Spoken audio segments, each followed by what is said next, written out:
Hello everyone and सुगम welcome back. तो कैसे हो आप सब? आई होप आप सब अच्छे होंगे। स्वागत है आप सभी का आपके अपने एसपी स्टडी यूट्यूब चैनल पर। तो गाइस देखिए, जो आपका फर्स्ट चैप्टर है केमिस्ट्री का, क्लास 11th के स्टूडेंट्स देखिए, जो आपका फर्स्ट चैप्टर है वो चैप्टर के जितने भी आपके इम्पोर्टेंट जो टॉपिक हैं वो आपके वो सारे टॉपिक आपको इस वीडियो में मिलने वाले हैं। तो पहले मैं आपको बताऊंगी कि यौगिक तथा मिश्रण में अंतर क्या है। इसके बाद आपको यहाँ पर देखिए बताया जाएगा कि आवोगाद्रो की परिकल्पना। इसके बाद यहाँ पर देखिए आपको बहुत सारे टॉपिक है जो इस वीडियो में कवर करने वाले हैं। तो वीडियो में आप अंत तक बने रहे, वीडियो को आप बिल्कुल भी स्किप ना करें, ठीक है। जितने भी आपके इंपॉर्टेंट टॉपिक हैं इस चैप्टर से वो सारे आपके जो टॉपिक हैं वो क्लियर होने वाले हैं। और देखिए इसी तरह से आपके ऑल सब्जेक्ट के, ठीक है, जैसे आपका फिजिक्स है, बायोलॉजी है, ठीक है, केमिस्ट्री का तो मैं करा ही रही हूँ, तो इसी तरह से आपको ऑल सब्जेक्ट के मैं करवा दूंगी, ठीक है। तो देखिए ये है आपकी अभी जो आपका फर्स्ट चैप्टर है वो है। इसके बाद सेकंड चैप्टर, थर्ड चैप्टर, हर चैप्टर के आपके इसी तरह से आपकी वीडियो मिल जाएंगी आपको। तो देखिए अगर आप चैनल पर पहली बार आए हो चैनल को सब्सक्राइब कर लेना। अगर सच में आपको हर सब्जेक्ट के इसी तरह से वीडियो चाहिए, अगर आप नहीं पढ़ना चाहते, जैसे आपको वीडियो नहीं चाहिए, तो फिर आप अनसब्सक्राइब भी रहने दे सकते हो चैनल को, ठीक है। तो अब यहाँ पर देखिए पहला है आपका कि यौगिक तथा मिश्रण में अंतर। इंपॉर्टेंट टॉपिक है इसीलिए मैंने यहाँ पर इसको पहले रखा है। ओके, तो समझिए यौगिक तथा मिश्रण में क्या अंतर है। तो देखिए यहाँ पर दिया गया है कि यौगिक में विभिन्न अवयव द्रव्यमान के अनुसार निश्चित अनुपात में विद्यमान रहते हैं, ठीक है। यौगिक में विभिन्न अवयव यानी अलग अलग प्रकार के जो हमारे अवयव होते हैं वो द्रव्यमान के अनुसार निश्चित अनुपात में विद्यमान रहते हैं। अब ये देखिए मिश्रण में क्या होता है, मिश्रण में अवयव अनिश्चित अनुपात में उपस्थित रहते हैं, इसमें निश्चित में और इसमें अनिश्चित अनुपात में। ओके, अब इसके बाद देखिए इसका सेकंड जो इसका डिफरेंस है वो यहाँ पर दिया गया है कि यौगिक के अवयवों को भौतिक विधियों द्वारा पृथक यानी अलग नहीं किया जा सकता। यौगिक के अवयवों को भौतिक विधियों द्वारा अलग नहीं किया जा सकता, परंतु मिश्रण के अवयवों को भौतिक विधियों द्वारा पृथक किया जा सकता है। इस तरह से आपको वीडियो देखनी है कि जितने भी ये लाइनें मैं आपको बताती चलूँ तो सारा कुछ आपको वीडियो में ही याद हो जाए, ठीक है। अलग से आपको टाइम निकालने की ज़रूरत नहीं है, यहीं पर आप क्लासेस देखो। इस क्लास में ही आपको जितने भी टॉपिक मैं आज आपको कवर कराऊँ सारे टॉपिक आपको अच्छे से याद हो जाने चाहिए। तो क्लियर हुआ इतना। अब इसके बाद देखिए नेक्स्ट है कि यौगिक के गुण उसके अवयवी तत्वों के गुणों से सदैव भिन्न होते हैं यानी अलग होते हैं, पर मिश्रण में ऐसा नहीं होता। मिश्रण में क्या होता है कि मिश्रण के गुण उसके अवयवी पदार्थों के गुणों के मध्यवर्ती होते हैं, इसमें अलग होते हैं और इसके मध्यवर्ती होते हैं। इसके बाद देखिए यहाँ पर नेक्स्ट है 4 नंबर पर इसका देखिए जो अंतर है वो दिया गया है कि यौगिकों का निर्माण रासायनिक परिवर्तनों के फलस्वरूप होता है। यौगिकों का निर्माण रासायनिक परिवर्तनों के फलस्वरूप होता है, परंतु मिश्रण का कैसे होता है, मिश्रण का निर्माण भौतिक परिवर्तनों के फलस्वरूप होता है। यौगिक का रासायनिक परिवर्तनों के फलस्वरूप और मिश्रण का भौतिक परिवर्तनों के फलस्वरूप। इतना क्लियर हो गया कि यौगिक और मिश्रण में क्या अंतर है। अब इसके बाद यहाँ पर आप समझिए कि आवोगाद्रो की परिकल्पना क्या है। आवोगाद्रो की परिकल्पना को समझिए, ध्यान से क्लास को देखिए और ध्यान से आपको हर चीज़ को यहाँ पर समझना, एक एक लाइन को आपको यहाँ पर समझते हुए चलना है। तो देखिए आवोगाद्रो की परिकल्पना बर्जीलियस की परिकल्पना से उत्पन्न कठिनाई को इटली के रसायनज्ञ आवोगाद्रो ने समझाने का प्रयास किया तथा उसने नए कण अणु की कल्पना की। उसने परमाणु तथा अणु की सही व्याख्या करने हेतु सन 1811 में यह परिकल्पना दी थी। उनके अनुसार इस तरह से आप लिखोगे, फिर आपको कॉमा इन्वर्टेड कॉमा लगाने के बाद आप लिखोगे कि तत्व का वह छोटे से छोटा कण जो रासायनिक अभिक्रिया में भाग ले सकता है तथा वह स्वतंत्र अवस्था में रह भी सकता है और नहीं भी परमाणु कहलाता है। ओके, क्लियर हो गया। ये तत्व का वह छोटे से छोटा कण जो रासायनिक अभिक्रिया में भाग ले सकता है तथा वह स्वतंत्र अवस्था में देखिए रह भी सकता है और नहीं भी परमाणु कहलाता है। समझ आ गया, परमाणु हम किसे कहेंगे। अब इसके बाद आप उदाहरण देखिए, कॉपर, सिल्वर, आयरन, गोल्ड आदि के परमाणु स्वतंत्र अवस्था में रह सकते हैं, जबकि हाइड्रोजन, नाइट्रोजन, ऑक्सीजन आदि तत्वों के परमाणु स्वतंत्र अवस्था में नहीं रह सकते हैं। जैसे H2, N2, O2 आदि द्विपरमाणुीय रूप में रहते हैं।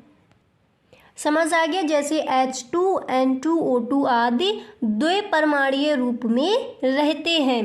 तो आई होप आपको क्लियर हो गया होगा कि परमाणु क्या है। देखिए, वह छोटा सा छोटा कण जो रासायनिक अभिक्रिया में, यानी तत्व का वह छोटा सा छोटा कण जो रासायनिक अभिक्रिया में भाग ले सकता है तथा वह स्वतंत्र अवस्था में रह भी सकता है और नहीं भी।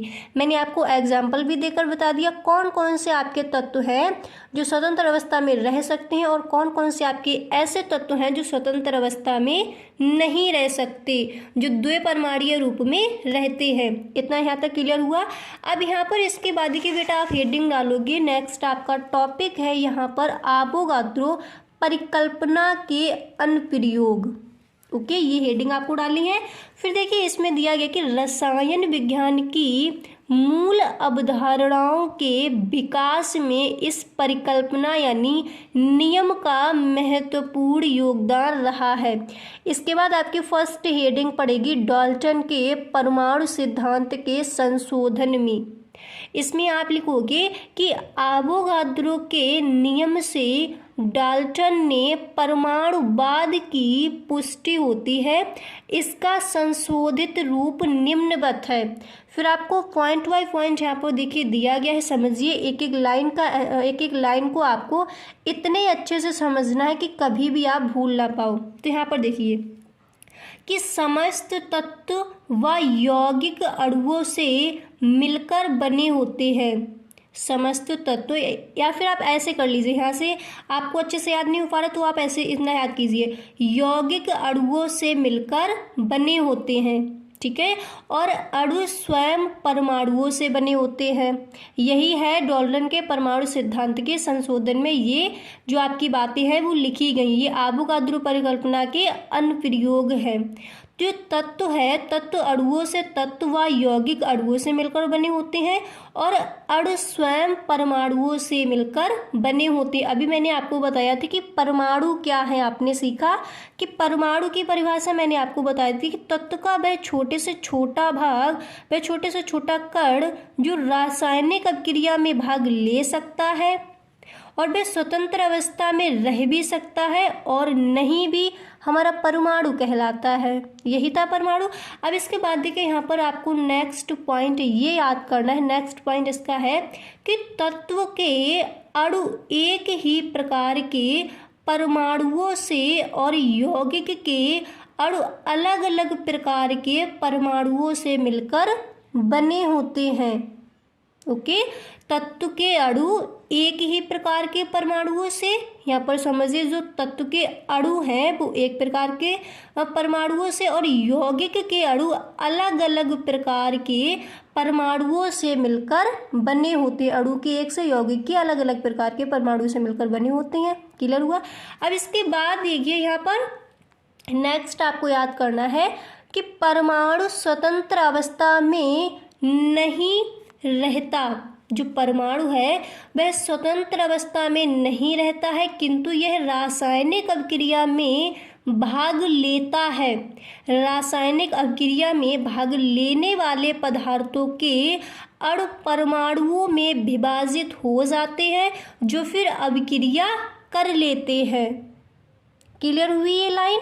अब इसके बाद देखिए आपको यहाँ पर नेक्स्ट इस तरह से 2 नंबर डालना है, फिर उसमें आप लिखोगे, देखिए आपको यहाँ पर इस तरह से लिखना है कि गैलुसेक के गैसीय नियम की व्याख्या करने में, ठीक है, अवोगाद्रो की परिकल्पना के ये आपके अनुप्रयोग दिए गए हैं गैलिलियो के गैसीय नियम की व्याख्या करने में। तो फिर इसमें आप लिखोगे कि अवोगाद्रो के नियमानुसार ताप व दाब समान होने पर विभिन्न गैसों के समान आयतनों में अणुओं की संख्या समान होती है। ओके, ताप व दाब समान होने पर विभिन्न यानी अलग अलग गैसों के समान आयतनों में जो अणु है वो अणुओं की संख्या कैसी होती है, समान होती है। फिर इसके बाद देखिए, जब ये गैसें अभिक्रिया करेंगी तो इनके अणुओं में जो अनुपात होगा वही अनुपात इनके आयतनों में भी होगा। ओके, अतः यह एक सरल अनुपात ही होगा जो गैलिलियो के आयतन संबंधी नियम के अनुरूप है। तो गैलिलियो के गैसीय नियम की व्याख्या करने में अवोगाद्रो की परिकल्पना के अनुप्रयोग किस तरह से हैं वो आपने सीखा।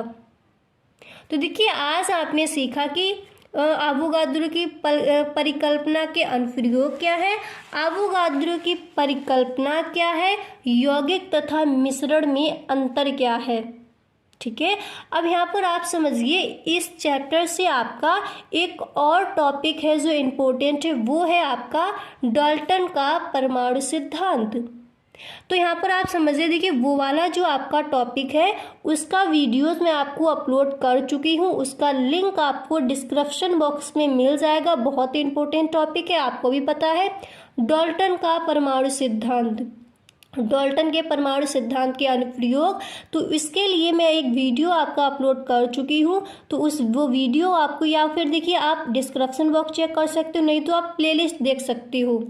जो क्लास 11 के स्टूडेंट्स के लिए ऑल चैप्टर के जो सॉल्यूशन दिए हैं इंपॉर्टेंट टॉपिक उसमें मैंने रखे हैं, तो उस प्लेलिस्ट में जाकर आप देख सकते हो। उस वीडियो में आपको डाल्टन के परमाणु सिद्धांत जो है वो आपको उसमें मिल जाएगा। ठीक है, एक एक लाइन मैंने इतने अच्छे से उसमें आपको क्लियर कराई है, एकदम अच्छे से आप उसको समझ सकते हो। ठीक है, तो देखिए बेटा, आज के लिए बस इतना ही। अब मिलते हैं नेक्स्ट वीडियो में। तो अगर आपको वीडियो सच में पसंद आया है तो वीडियो को आप लाइक करें, अगर आपको पसंद नहीं आया है तो आप डिसलाइक करके भी वीडियो को जा सकते हो। Okay, thank you.